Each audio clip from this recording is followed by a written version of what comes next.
Welcome to the All for Your Life podcast, where you can write a new script for your life and become the hero of your story.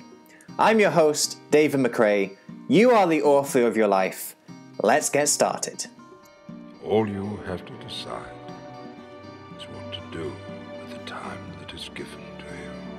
In my experience, there's no such thing as luck. It is not our abilities that show what we truly are. It is our choices. Hello, Carly. Welcome to the podcast.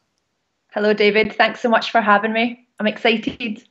Yeah, I'm excited as well. I feel that just before we begin, actually, I should offer a disclaimer to the audience that you're a very straight talker. You're an open book. You speak your mind. So I'm looking forward to hearing that a little bit in the episode, and just to prepare our listeners for the Carly effect. I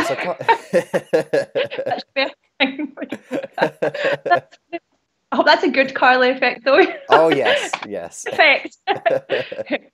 Anyway. So, Carly, I'd like to begin.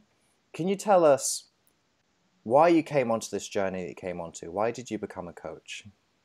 Mm-hmm. Well, that is a story indeed. So I have always been very entrepreneurial driven. I had my first son when I was 18, and actually the day before my 18th birthday. So I was a teenage pregnancy and kind of thought that was my life, that, you know, from now on I was going to be a mum. That was me. I'm just getting straight into it here. I just thought, that's my life. I'm going to be a mum and I'm going to be on benefits, and I'll possibly be a hairdresser. This is kind of what I had been told at school. Obviously not the pregnancy part, but I mean the whole, you'll be a hairdresser, because I wasn't very good in school. I didn't have good concentration, and I didn't enjoy learning the subjects. So, that was going to be my path. And then I had my son, and I had kind of just resigned myself to that life. But I had this entrepreneurial, creative spark in me. My grandpa is an entrepreneur. It runs in my family. They owned, they owned clubs and things like that. So, it was there. And basically what happened was I started just teaching things that I knew. I got into fitness first of all. I actually started pole dancing. I'm really setting myself up well here. I started pole dancing to lose the baby weight. And also I was really struggling with postnatal depression at this point as well. And what happened was I really loved pole dancing so much that it became like an obsession. I lost loads of weight. I had all these amazing results. I went from a size 18 down to a size 12, 10. And then I just started teaching other women. So that really got me on the path. And what happened was I started teaching women just in my local town. Then I ended up in Glasgow, and I was teaching in the garage, the garage nightclub in Glasgow. Yeah. I was teaching in there up in the attic. Actually, my pole is still in there, and apparently some famous people have spun around my pole. I've heard since. That sounded a bit weird, but yeah, it did. It's up in the room that they all go in before they perform. So apparently they've all been having a great time with it. So yeah, and then from there I started doing hoop dance, and again, I was actually struggling with all these mental health issues. I had really bad anxiety, really bad depression. I was drinking a lot at the weekend. I was, I had this real bad anxiety, this fear of death. And it used to be really, really consuming. It really affected how I was, spending time with my son and things like that as well. And he was not, the most angelic, easy child. And some of that, I think, was to do with my own mentality. I see that now, I was giving off this anxious vibration. So he was picking up on it. So he was very hyper, and it was a real handful. And then I became a single parent as well very quickly. So, life got quite stressful at that point. It all started piling up.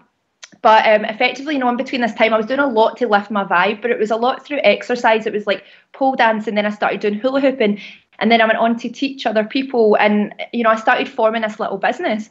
But what happened was I became really busy and kind of burnt myself out a bit. I was teaching loads of classes all over Scotland, and I was doing festivals, and I was also making hula hoops. So again, this is the whole entrepreneurial thing. I was like, what else can I do? So I started making hula hoops and selling them. And then I just was like, what am I going to do about the fact that I am A, still broke at AF, like not really making money, and B, really, really burning myself out, like, you know, not feeling like I was just constantly going. And by this time I had actually met someone else, and I was pregnant with my other child, and I was teaching classes when I was like 8 months pregnant and stuff. So, wow. You know, I was really... Yeah, I've actually got a video where I was hula hooping when I was like, I must have been something like 38 weeks pregnant. Jeez, you know, pregnancy. But I could still do it. So then what happened was I came across online business. It was like, scale your talents online, you know, create this online business, leverage your time and blah, blah, blah. So that got me into the world of online courses, online marketing. I launched my first online hula hoop course. I created tons of YouTube tutorials teaching hula hoop, which now have, my channel combined has got 180,000 views or something. And so that's done really well. And, you know, it just led me down this path.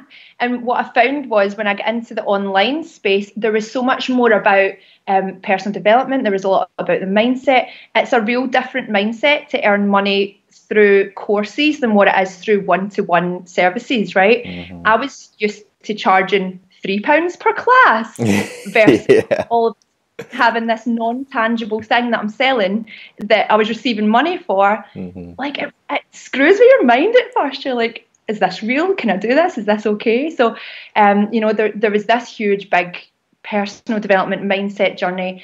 And in the background of all of that, I was still really struggling with these bouts of like anxiety, panic attacks, this fear of death that kept coming up.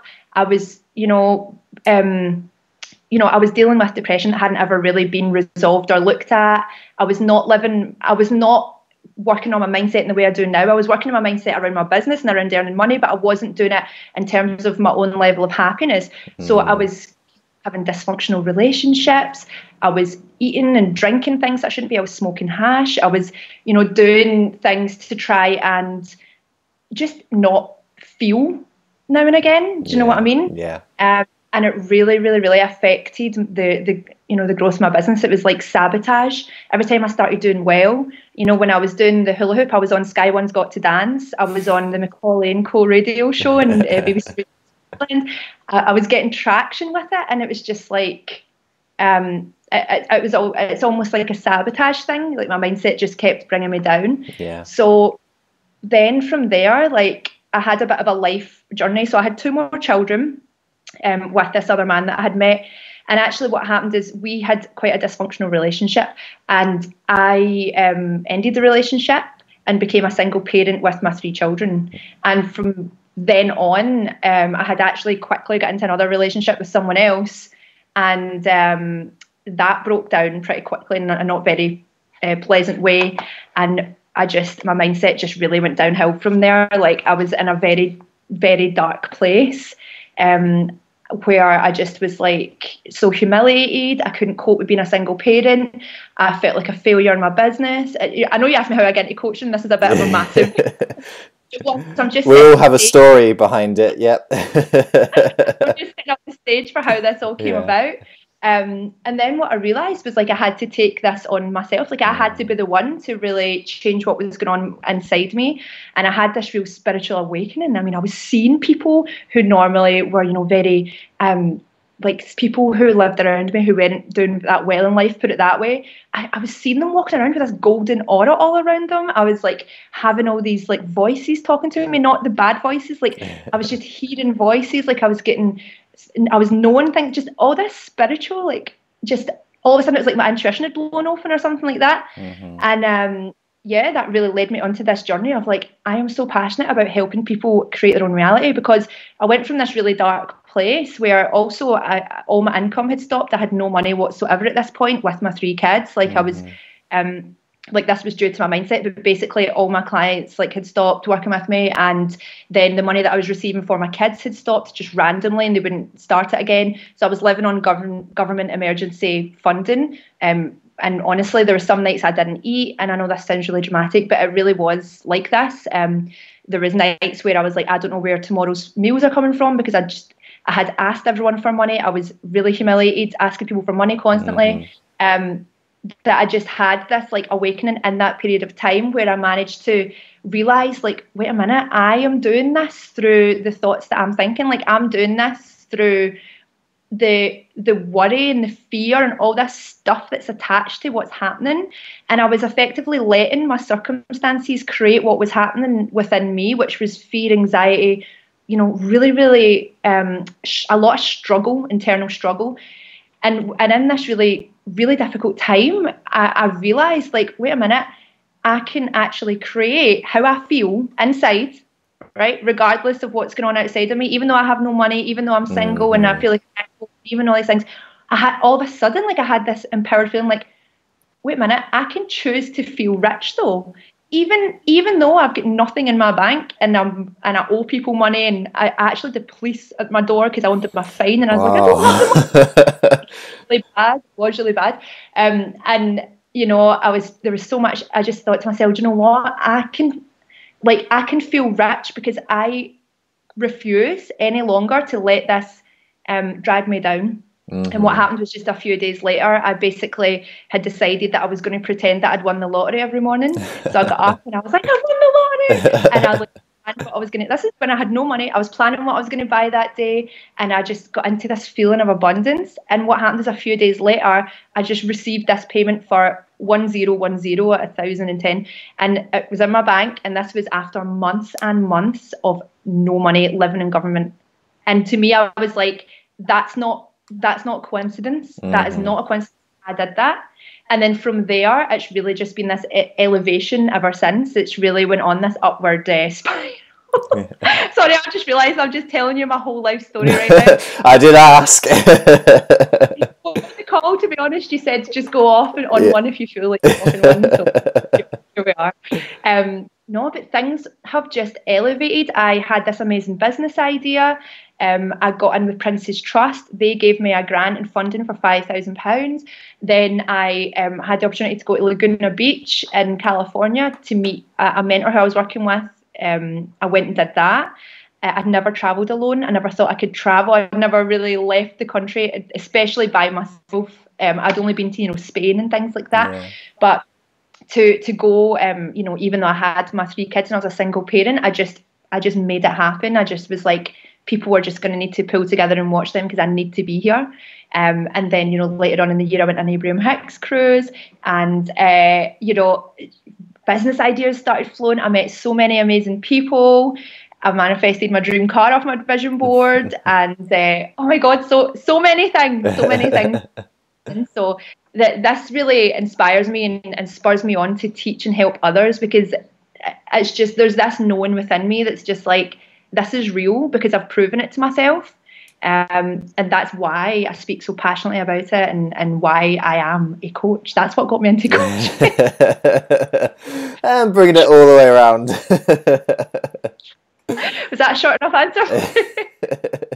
Yeah, it was. No, I really enjoyed listening to that, and I think there's a lot that people can take from that story. And one thing that was really coming out to me, especially towards the end, and you put it into words yourself, was it's all about choosing how you want to feel regardless of your circumstances. Mm-hmm. Choosing to be rich even when you have no money. Choosing to be courageous even when you're wrought with anxiety. And it's been a theme that's been coming up so far in the people that we've had on the podcast. And it's something that I really try to emphasize in my work as well, is that we have so much control over our circumstances. We have personal responsibility, not just over our actions, but the whole environment that we create. So I'm really glad that was coming across in your story. And one question that I've got to follow up with, even despite everything that you've talked about, is right now, even though you're in a much better place, happier, more prosperous, you still have 3 kids. You're still a single mum. How in all God's earth do you manage to do it? I get asked this all the time, right? And it's interesting, like I used to really struggle with them. I really struggled, and I see a lot of mums as well who are still like this. But I just decided, it was in this period of time as well, I just decided, like, my kids aren't a hindrance. Like, to me, that it was just another thing I had to do at one point, that was causing me more stress, right? I know that's a horrible thing to say. I love my children more than life in itself, and I always have. But it was, to me, it was like, oh my God, like I just need to escape this feeling of anxiety, and they're causing it, and this is causing it, and that's causing it. But what shifted was, in this time, I realised as well, I was like, wait a minute, they're the most playful beings on earth. Like they're like a representation of my inner child. Not only that, but they don't feel these emotions of worry. They don't feel these emotions of stress. They're very much in a surrendered state of basically faith. I provide for them. I'm the universe to them, and Santa and everything else. You know, like literally Santa. But if they want something, they don't need to worry how to get it, because that's But it's the same for us. If we want something, we don't need to worry how to get it. We've got higher forces that are helping us. And I think just learning from them and just realizing, like, no, they are all part of the journey. We're a team together. I'm basically a big child. I just play with them as much as I can. We laugh, we're silly. We've got an amazing life together. Actually, it's not a struggle one bit, and I see a lot of mums who are still struggling, and I can see how the way I used to be was like that as well, and now I've just it's almost like I've just embraced myself as like one of them. Yeah. More responsible, who makes their dinner and etc. Puts them to bed. But I learned a lot through some of the studying I did around Abraham Hicks and the law of attraction and these types of things, and just how children are much more intuitive and perceptive than what we give them credit for. And like, I think a lot of mums try and control their children quite a lot, whereas I trust that they know what they need for their body. They know what they, oftentimes I let my kids decide what we're going to do that day. I'm like, what do you want to do? Or I let them pick presents for people on their birthday, because they are very in tune with their their higher self. Does that make sense? So then they actually can receive sometimes better inspiration than I do. So if they want to go and do something one day, I'm like, okay, that's a fun adventure. Let's just go and do it. So that's how I do it with them. Brilliant. I love it. Sounds like you learn a lot from your kids. Is there one particular lesson or principle that you've learned from being with your children and observing your children that you apply now in the rest of your life where perhaps you didn't before? Yes. I think the biggest thing, there's a few things, but I think the biggest thing is just this, how little they worry.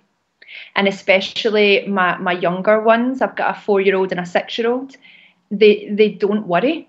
They don't worry. And they also just brush things off so quickly. Like, my son, this is a bit of a kind of unpleasant story, but one time in nursery, he had something hanging around his neck, and he'd swung it around and effectively choked himself.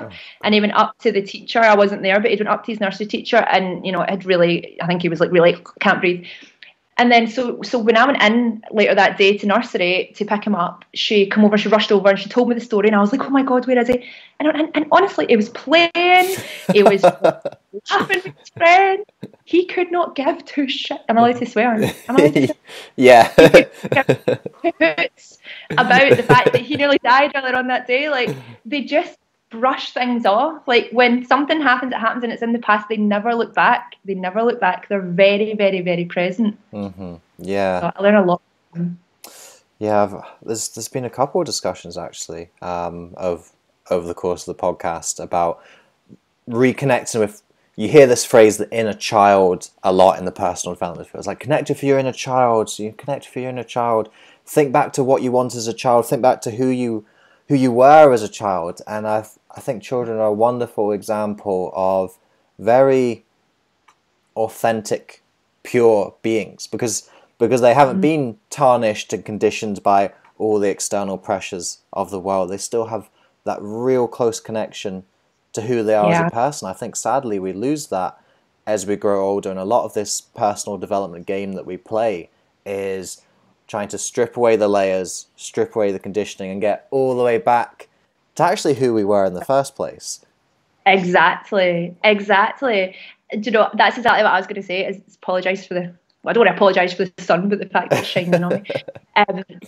No, exactly. And I think when you have children, you can either see that as another thing to do, or an excuse to be stressed, or you can see it as a way to be led by example, for what it's like to not worry, to play all day, to be in a state of faith and trust in their well-being. They just trust in the natural well-being of the universe. They just know they don't have anything to worry about. And I feel like I'm in that place a lot, and that's really what causes a feeling of happiness within me. Is I don't have anything to worry about. Like I really don't. And yeah, challenges might come up, but I still don't have anything to worry about. I trust that it's all working out perfectly, and I trust that there are higher forces that are they are supporting me and helping me. Actually, life has proven that to me time and time again. Yeah. Just thinking of your children a little bit more. One of the questions I normally ask towards the end is about a message to children, but I think because we're talking about it now, this would be a good time to bring it up. Is one of the things that I'm really passionate about in my work is bringing personal development more into education and bring it to younger people, because what I find is when I'm running a seminar or a course or something, it's all adults who are there. And as we're talking about, it's adults coming into this game and they're stripping away the things that are built up for them, the beliefs that aren't serving them, the conditioning that's not working for them. So I'd like to bring a lot more of this stuff into youngsters, into teenagers, into children. I think this needs to start from the ground up. With that in mind, if you think of your children right now, and if you had a piece of advice or a lesson that you could give them, if there was just one thing that you could take from all of your life experience to give them that would help them to live the best possible life that they could in the future, what would that lesson or what would that principle be? Great question. And it would be never lose your imagination. Because that's what happens to us as adults. We are conditioned that it's not okay to daydream, that we go to school, we sit and we look at the teacher, we look at the board, we concentrate, stop daydreaming. And what happens is we get punished for daydreaming, so we stop doing it, and we actually lose the ability to really imagine in a way that is pleasurable for us, right? I would say that I live in my imagination.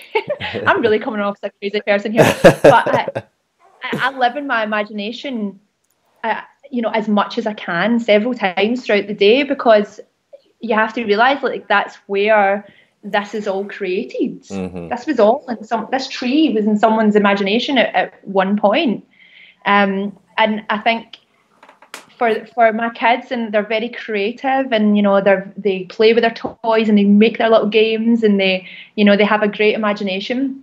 Like, use that when you're older to create the life that you want. Like, don't ever be told not to daydream or not to imagine. It's your best gift, really. Napoleon Hill says that it's the most marvelous it's a marvelous thing that humans have. Basically, that wasn't an exact quote, but I said that, it was the most powerful tool that we have is the imagination. That quote has actually been quoted on a previous episode, so it's verbatim elsewhere. It's funny how these things keep on coming up, isn't it? These same lessons and these same principles again and again.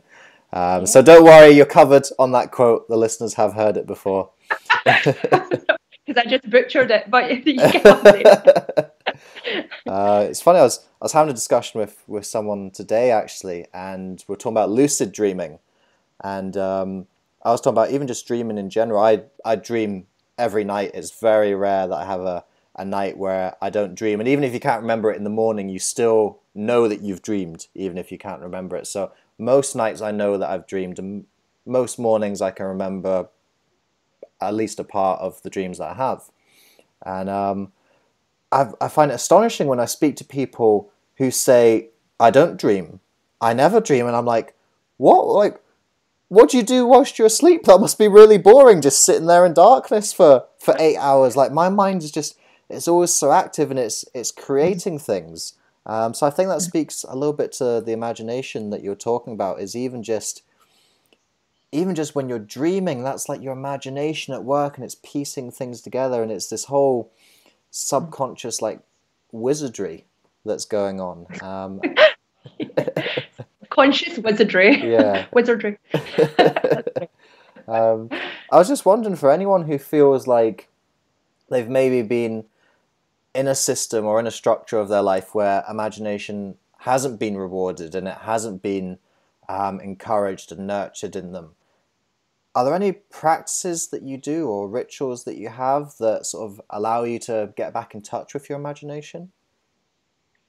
Yes, plenty. And it's all about being in the right frame of mind. So it's about getting yourself into the right state first. So if you're going to think, do you know what, I'm going to sit down and I'm going to use my imagination to create something in my life, or even just for the pleasure of imagining it. And I don't know if this is taking it a bit far, but if anyone has like sexual fantasies, right, that's using your imagination. Yeah. It is. And I'm sure plenty of people are able to do that just fine. So but what I'm going to say is, like, get yourself into a state where you're feeling relaxed, you're feeling quite high vibe, maybe go and do some exercise or something like that. And then, you can just think about what it is that you would like, even if it's like the next day. Like, how would you like your day to go tomorrow? Like, what would you like for that to look like? Like, in the perfect scenario, what's your perfect day look like? Just get your pen and paper and just write it down. When you put pen to paper, it really forces you to focus and for your mind to not wander away. And next thing you know, you're like on Facebook, or you're like texting someone, or what's for dinner tomorrow again? Like when you're writing it, it's a really powerful focusing tool. And just start small, and then be like, you can start asking yourself more questions, like, if I had, if a genie came out of a magic lamp and granted me a wish, like what would I want? What would I have for my life? Like, what would that be? And just, you can start asking yourself questions like that, and writing down the answer. Mm-hmm. Yeah. It's a good way to start practicing. Yeah, I like that. Taking that a little bit further, you're talking there about crafting your perfect day and using your imagination to picture how you want that day to turn out for you. Is there anything that you do on a daily basis, or maybe even just a weekly basis, to set intentions for the day? How do you show up every day making that day what you want it to be? Yeah, well, I have a very kind of solid and strict morning routine. Yeah. And basically, I get up and I do a little meditation, and then I journal and when I journal, I don't journal like, yesterday was a fabulous day or whatever, like, I don't journal problems. It's just a focusing tool. So really, I just write down like what I'm grateful for, and I write down what is becoming in my life, right? So this is really, for me, where I take the most joy out of this, because I'm in a place now where I understand that my imagination does create my reality, and that I've proven it to myself because I've done it. Not only that, but I study a lot of the people from the 100 years ago who were saying it, and up until now, that I can sit down and write like, I choose this, I choose this, I choose this, and know that this is becoming.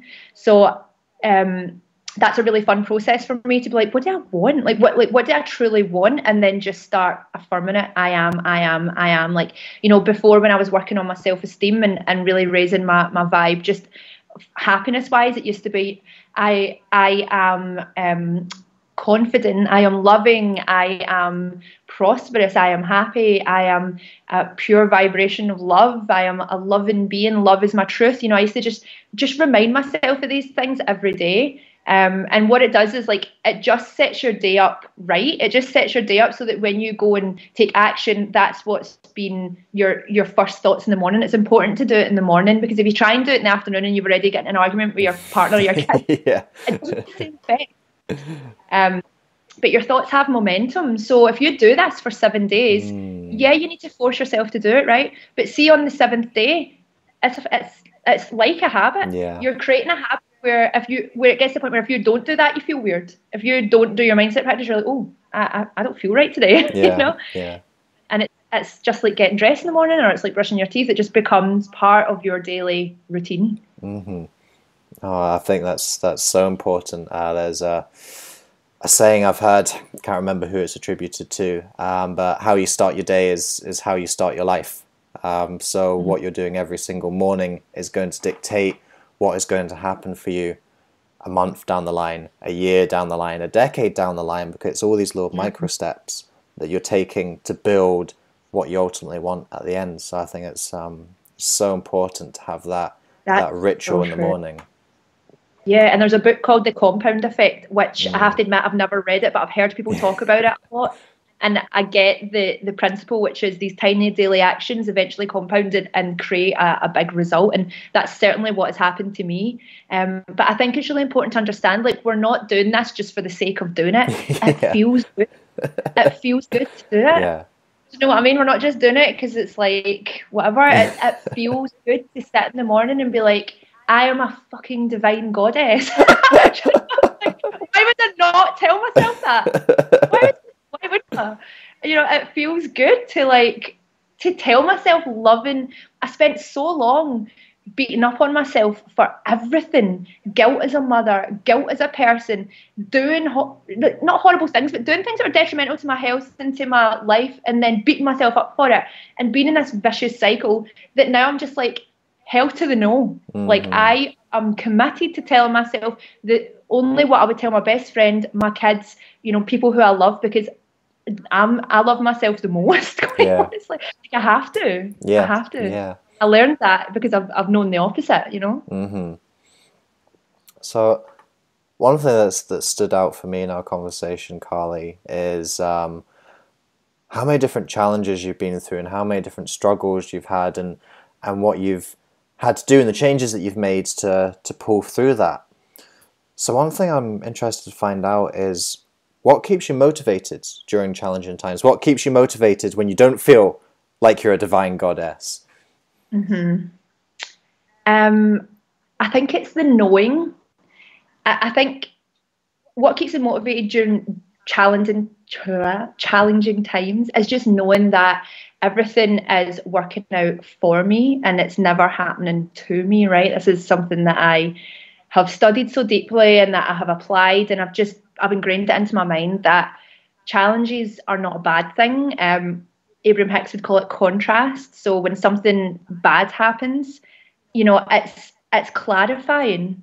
Each time okay, not each time, hopefully there's not going to be any more, but each time there's been a relationship that hasn't been great, where, you know, there's been too much arguing, or we've not been matched in certain ways, or we've not had the same life, you know, values, I have asked for something better. I've asked for someone who is more in alignment. And I couldn't ask for that unless I'd been through those challenges. Does that make sense? Yeah. It's law of polarity. Like, you know, there's, in this world, there's opposites. It's the law. So up and down, night and day, light and dark. Yeah. So when it's contrast on the exact same existing time, there is the opposite of what that is, which is, you know, pure joy, love, whatever the opposite contrasting feelings are. They both exist. It just happens to be that you're going through a contrasting time, but I always see it as, oh no, this is just clarifying. This is me just, you know, putting more into the opposite. So as soon as I get my life back towards the opposite of what I want and the good vibes, I've put some really good clarity in there. Like, I know what I want now. Like, I know what I want even more than what I did. You know, I didn't know that I wanted an online business until I'd burnt myself out through classes. Yeah. Do you get what I'm saying? Like, I didn't know I wanted to be single until I'd been in a terrible relationship.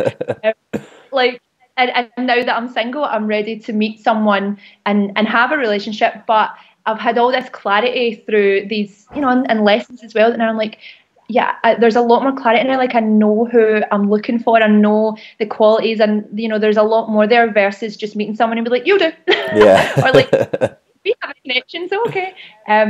It's contrast and challenges are a great thing. Yeah, definitely. Again, my conversation earlier today, we were discussing this as well, and this is something that I talk about a lot in my work, is that life is like a coin. You have heads and tails, and you need both sides of the coin to make it a coin. You need each side of the spectrum. You need the day and the night, the light and the dark, happiness, sadness, life, death. These things are all contrasts, and you can't have one without the other. You can't appreciate one without the other. Like, you never know what it really truly means to be happy until you've known what it really truly means to be sad. You don't really know what truly means to be alive until you've really truly sort of experienced death.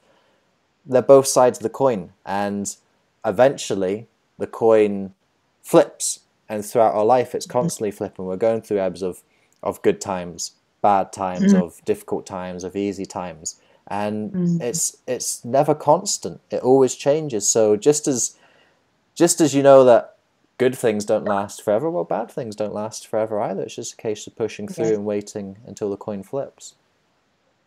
That's true. And one thing that can be steady throughout that is how you feel and how you react. There was a time in my life where, funnily enough, it was the same time where all the money stuff was happening, where I was actually going through court with my son's dad, and it was really unpleasant. And at that time, I should have been really upset. I should have been worried. I should have been losing my mind with stress. But instead, I decided to go to the beach. I decided to take really good care of myself. I decided to be extra loving. I decided to visualize us all shaking hands and having a peaceful outcome. And that's pretty much what happened. Yeah, I think that's another key point is again, choosing how you feel. We've said it before, choosing your response to the situation. Exactly. And then I think when it comes to relationships as well, there doesn't need to be such a high and low in relationships. If you're very consistent in yourself and how you feel about yourself, you're less reactive to if your partner's in a bad mood, or if my kids are in a bad mood, or someone else, I can be like, okay, I can go and work on me, or I can stay in this vibrational place where I'm cool. You know what I mean? You do you, I'll do me. Yeah. Speaking of decisions, throughout this journey that you've been on, what would you say is the most difficult decision that you've had to make? Difficult decision. I know that you were going to ask a question similar, which was the most important decision. I'll say the most important / difficult. The first one that came to me there was becoming a single parent, but I don't feel like that was a decision that I consciously made. But it was, I would say, the most difficult one in terms of having to really adjust to that. But it was also the biggest catalyst for how passionate I am now about my own self-alignment and self-love and all this type of stuff. But the most important decision is to make the decision to invest in myself with coaches, with mentors and programs. I wouldn't know and be where I am right now if I hadn't of invested in going to Laguna Beach. And that program I was in was $2,000 anyway, just for the online content. So, I'm in a program right now with Bob Proctor's program, and that is an investment. I've invested a lot into coaches and into mentors, and I think like the very first investment I made into a coach, I was crapping my pants. I kid you not. I think it was only like it's not only, but it was like £1,500 or something. But at the time, I was still like basically on benefits, so I wasn't really making anything really. Actually, I hadn't really started my online business at all, and I was like, I really don't. I mean, I never invested that much in my life. I was wearing the same jackets for 3 Christmases in a row. Like I had never invested that much in my life. And I'd never even honestly had that much even in my bank, never mind had invested that much. But the funny thing, I made the decision. I just believed in this woman. I was like, do you know what? I was like, I just knew in my gut. I was like, we need to do this.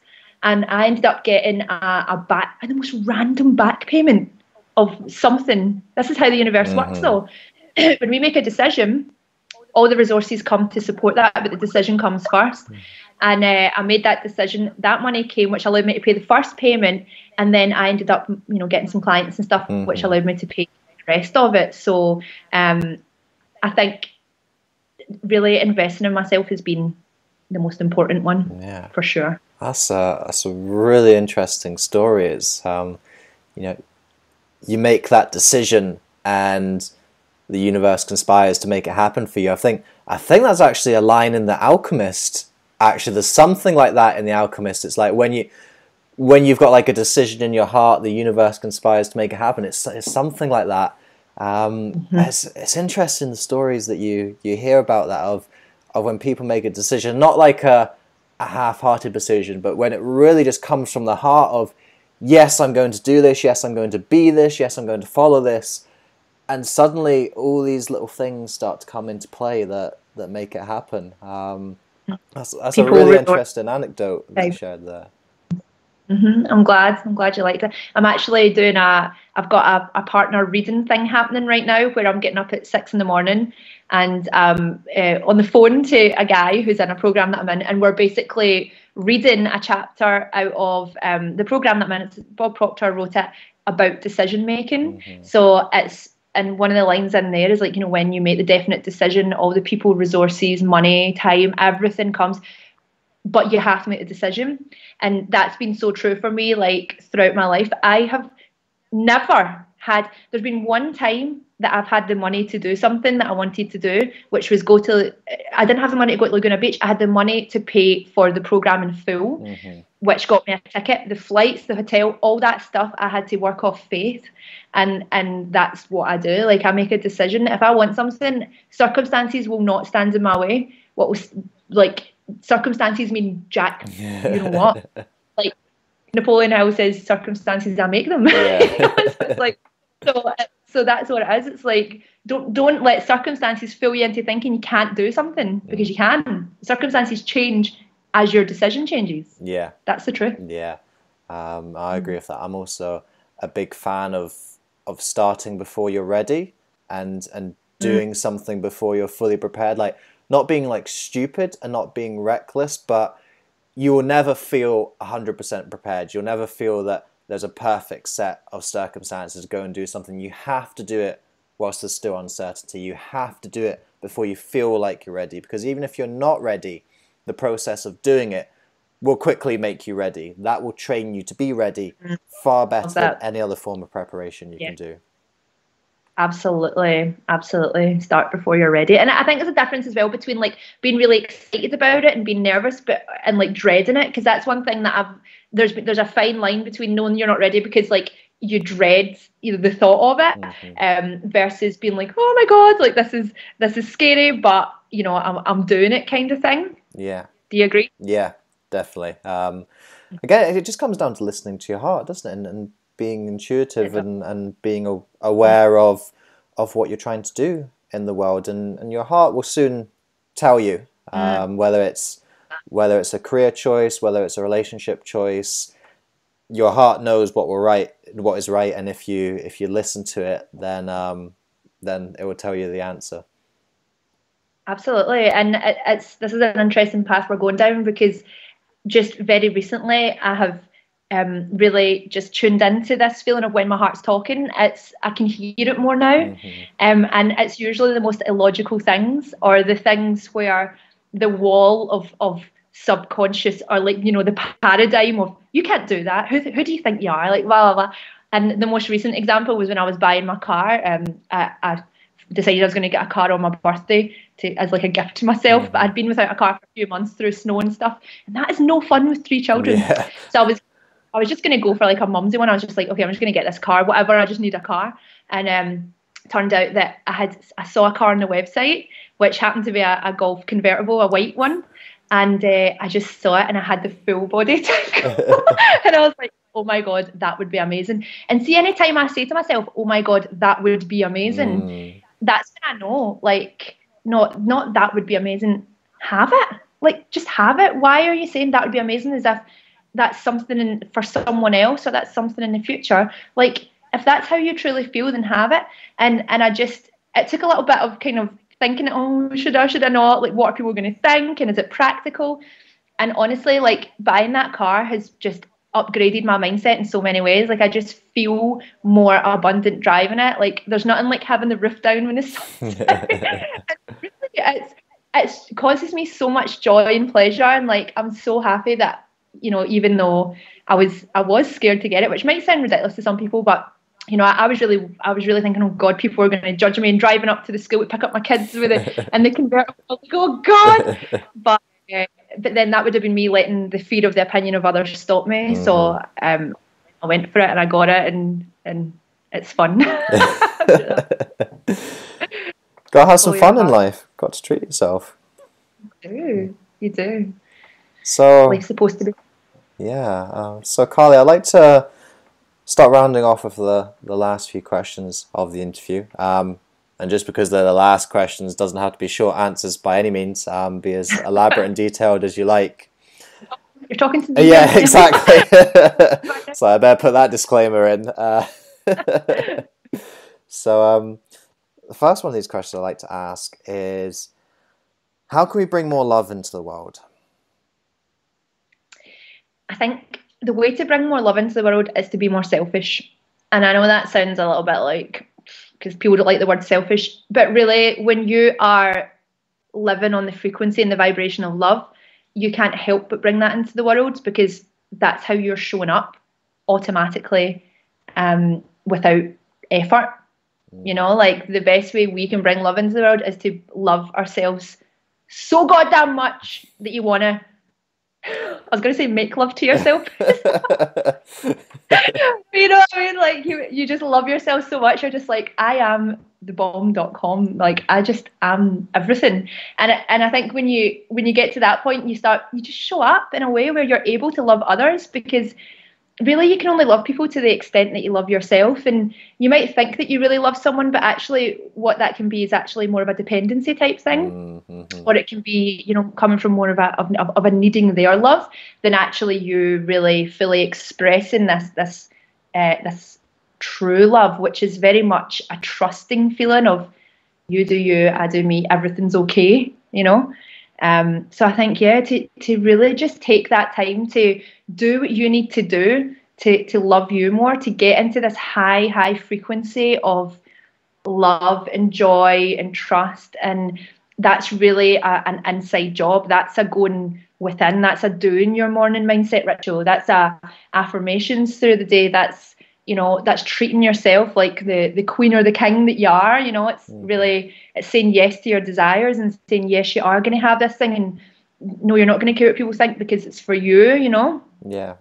So, yeah, I think just being a bit more selfish with your time and with how much energy you're giving to others, and really starting focusing that inwards. Yeah, there was something somebody told me a couple of years ago that really hammered that message home to me. And he said, when we pour our cup into other people's cups, our cup quickly becomes empty. We can't fill up anyone else's cup because we've got nothing to give. But if we pour into our own cup and we keep on pouring and pouring and pouring, our cup overflows, and it will overflow and fill the cups of other people. And that metaphor really hammered home this message of self-love to me, in terms of you've got to look after yourself in a quote unquote selfish way. You've got to look after yourself first, and that puts you in the best position to perform well in your business. That puts you in the best position to serve the people in your community. That puts you in the best position to be a good leader, a good role model, a good spouse, a good parent. All of these things, it has to come from you first. It does. It's absolutely 100% the truth. And being someone who looks after 3 small humans, like, you would think that I'm the type of person, as you know, which a lot of mothers do this, where they give everything to their children. They give them their last penny. They would give them, you know, like their last ounce of love. And I did that, and it made for a very anxious, stressed out mum. And when I was going through this journey of healing my own emotions, you know, I cured myself of anxiety and I cured myself of depression through this internal work. A lot of it was affirmations. A lot of it was really being selfish with my time. Like, people were chasing me for money at this point, and I was saying to them, like, I don't have it right now, so you're just going to have to deal with it until I'll give it to you when I have it, but right now I don't. And I stopped like that, beating myself up about it. And, you know, people were wanting my attention who, you know, would just get into a moan fest and a bitch fest about things. And I just stopped. Seeing them. And, you know, this is where it does become a bit like, oh, it's like, are you willing to do what it takes to really raise your vibe? Because what happens is, for me, I went into this little cocoon it was really 30 days. I went into this little cocoon and I just went, this is just an immersion of self-love. Like, really, I needed to do something to get myself out of these years of mindset shit, basically. And that's what I did. But then you show up and like you said, you're a better mother, you're a better friend. I put my son into nursery and I got extra support. I was like, I need this time for me. I felt guilty about it at first, but then I was like, no, I need this time to pour back into me. Mm-hmm. Or like I can't look after them properly otherwise. Mm-hmm. And it's the same in any, if you're looking after someone, anything in your life, like, you need to take that time for you. 100%. Mm-hmm. What are you grateful for, Carly? That's like the biggest question ever. It's like, I mean, where do you even start? I think for me, I'm grateful for life, because there was times where I did not want to be alive consistently. I felt like, I can't do this. I don't want to be here. Is this all there is? And from now that I'm on the other side of that, and I know the answers to that, and it's resounding, no, that's not all there is. There's so much more. I'm just really grateful to be alive and to be able to get up each day and really, really live my life. I'm also really, really grateful for the internet. I love the internet. I mean, I'm having this conversation right now. Yeah, exactly. Yeah. People are going to be able to watch this from Lord knows where, and a lot of the studying I do is online, and I have so many connections all over the world, and I'm really, really grateful for the internet. Like, it's just opened up everything, communication and connection. Yeah. Very good answer. Thank you. Yeah. It's true. So I'm going to cover your children's ears for this next question, because the next question is, what legacy do you want to leave after you're gone? And of course, kids, she's not going to be gone for ages and ages and ages. Your mother's going to be there for a long time, but Mr. Death comes for us all at some point. It does. And plus, I'll just be there with my kids anyway. I don't actually believe in death. I believe in transmutation of energy. We're just transmutating from this source of energy to another. There is no real death. That's what I believe. So I'll just be with them, like poking them in the shoulder. Haunting them or something. Anyway, what did you ask me again? What legacy do you want to leave? The legacy. For me, it is to just empower anyone who's open to the information, anyone who's ready to hear it, that they have the power to create their own reality. Like, you do not have to settle for what is right now. And that was the biggest lesson that I learned, and that completely changed my life and changed my level of happiness day to day. And I think to be able to put out this content and do interviews like this, and I do live streams, and I've got a course called 30 Days of Happy.